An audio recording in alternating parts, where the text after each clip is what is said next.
Gopal, thank you so much. तुमने तो आज बचा लिया मुझे। अगर तुम नहीं होते तो मैं तो किसी को मुंह दिखाने लायक नहीं रहता बाल गोपाल। लोग तो यही समझते कि मुझे अपनी जिम्मेदारी निभाना नहीं आता। थैंक यू तो ठीक है गोपाल, लेकिन मैंने तुम्हें इतनी बड़ी मुसीबत से बचाया, तो उसके बदले तुम मुझे क्या दोगे? मैं तुम्हें क्या दे सकता हूँ? सारी सृष्टि तुम्हारी है भाई। अरे वाह मेरे गोपाल, आजकल ना तुम बहुत चतुर हो गए हो।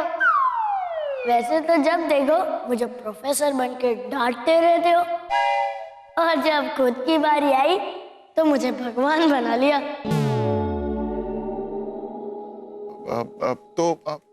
तो तुम ही बता दो, क्या चाहिए तुम्हें? आज तो मेरा आइसक्रीम खाने का बहुत मन कर रहा है। ठंडी ठंडी मीठी मीठी आइसक्रीम। हाँ ठीक है, तो ये कौन सी बड़ी बात है, मैं अभी लेकर आता हूँ तुम्हारे लिए आइसक्रीम। गोपाल ऐसे नहीं, मुझे किसी अच्छी सी जगह पर बैठकर तुम्हारे साथ आइसक्रीम खानी है। पर बाल गोपाल, तुम तो जानते हो कितना काम है इस वक्त मुझे। ठीक है गोपाल, तो करो अपना काम। अगर गोपाल मैं तुम्हारे घर की जगह इस वक्त अपने नंद बाबा के घर होता ना, तो मैं जो उनसे कहता वो उसी वक्त चलकर मुझे दिलाते। हाँ ठीक है बाल गोपाल, लेकिन तुम रो मत भाई। नहीं गोपाल, मुझे रोना आ रहा है। इससे अच्छा है कि मैं इस वक्त अपने गोकुल वापस लौट जाऊं, अपने नंद बाबा के पास। वहाँ मेरे मित्र तुम्हारे जैसे नहीं है जो हर समय बहाना बनाते रहता है काम का गोपाल, और मेरे मित्र ऐसे भी नहीं है जो मुझे रोते हुए देख सके। और एक तुम होगी। देखो देखो, तुम्हें कहीं जाने की जरूरत नहीं है। और सुनो, तुम्हारा ये मित्र भी किसी से कम नहीं, समझ गए ना? चलो मैं चलता हूँ तुम्हारे साथ। लेकिन एक शर्त है। हाँ कौन सी शर्त है? गोपाल जहाँ मैं तुम्हें लेकर जाऊंगा ना, वहीं तुम्हें मुझे आइसक्रीम खिलानी पड़ेगी। हाँ भाई वहीं लेके चलूंगा, लेकिन मेरी भी एक शर्त है। तुम पहले मुझे मुस्कुरा के दिखाओ। हाँ बिल्कुल ऐसे। तुम मुस्कुराते हुए बहुत अच्छे लगते हो, हमेशा खेलते रहा करो। चलो। ये शर्मा जी भी ना दिल में तो आते हैं लेकिन दिमाग से तो समझ ही नहीं आते।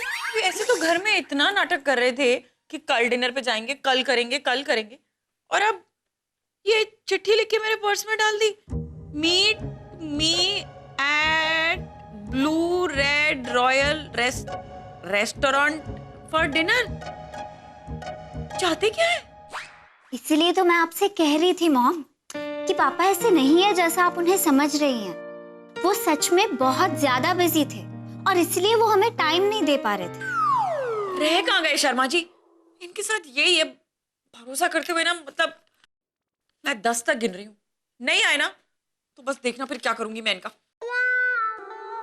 1 2 3 5 7 8 9। पापा आ गए।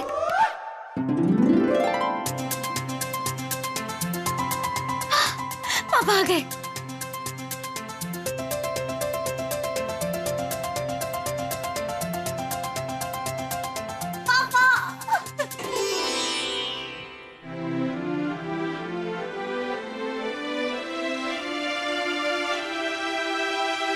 शर्मा जी, वैसे आपका भी ना आजकल पता ही नहीं चलता, हर बात में सरप्राइज।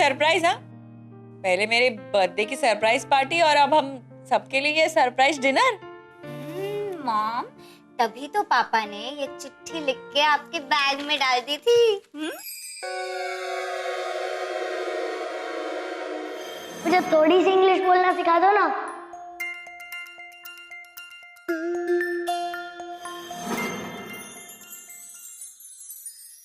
अच्छा और डैड आप यहाँ आ गए, वरना मुझसे डिनर भी नहीं खाया जाता। मुझे आपसे सॉरी बोलना है कि मैंने पढ़ाई भी नहीं की और इसलिए मेरे यूनिट टेस्ट में मार्क्स कम आए। I am really sorry dad. Sharma ji, वो सॉरी टू यू तो मुझे भी कहना है, मेरी भी गलती है ना।